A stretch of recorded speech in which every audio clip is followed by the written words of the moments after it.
En santé pour parler d'une une autre maladie qui préoccupe de plus en plus de personnes pendant l'été et dont les cas augmentent chaque année, entre autres en Estrie, mais également dans l'ensemble de la région de Montréal, en Montérégie, entre autres, la maladie de Lyme.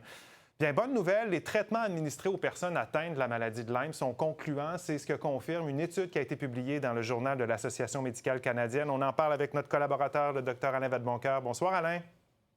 Oui, salut Michel. En quoi nos traitements au Québec sont-ils efficaces contre la maladie de Lyme? Ben, l'étude du docteur Carignan, un médecin qu'on connaît, qui passe dans les médias, en fait, ça visait surtout à évaluer si le traitement était conforme à ce qui doit être fait. Et donc, c'est quelques centaines de patients. Et donc, la conclusion, en fait, c'est que le traitement est conforme, qui est bien fait. Il y avait des doutes quand même. Est-ce qu'on traite bien la maladie de Lyme au Québec? Est-ce que c'est quand même une maladie relativement récente? Donc, oui, c'est bien traité. 99 des patients dans l'étude, il y a une résorption des signes, en fait, de la maladie. Et donc, ça nous montre que le travail est bien fait. C'est une maladie, comme tu dis, qui augmente, qui est en émergence. Rapidement, parce qu'on sait qu'il y a des gens qui vont se promener dans le bois cet été, Ouais. parce que c'est le temps qu'on profite de notre environnement.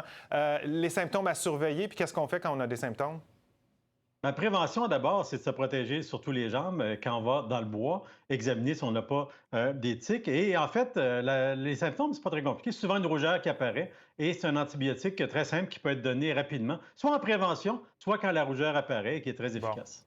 Dans un autre registre, les urgences débordent à un niveau rarement vu au Québec Oui. en raison de la COVID. Là, on parlait cet après-midi de 128 de taux d'occupation Oui. dans les urgences de la province. Mais à Montréal, c'est encore pire. 139 au CHUM, 165 du côté de l'hôpital général, 177 à Lakeshore. C'est énorme, là. Comment on est arrivé là? C'est vraiment juste à cause de la COVID?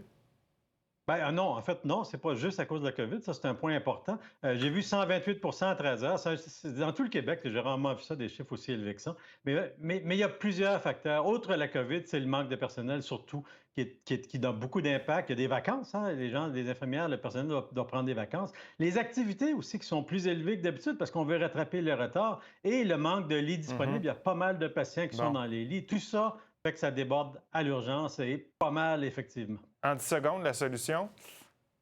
Ben, actuellement, il faut soit diminuer les activités ou trouver une façon de sortir les patients qui sont dans les lits d'hôpitaux pour les amener en CHSLD ou ailleurs. Mais ça, c'est Mais- pas évident. Ça prend du personnel. Merci beaucoup, Alain. On en souhaite du personnel.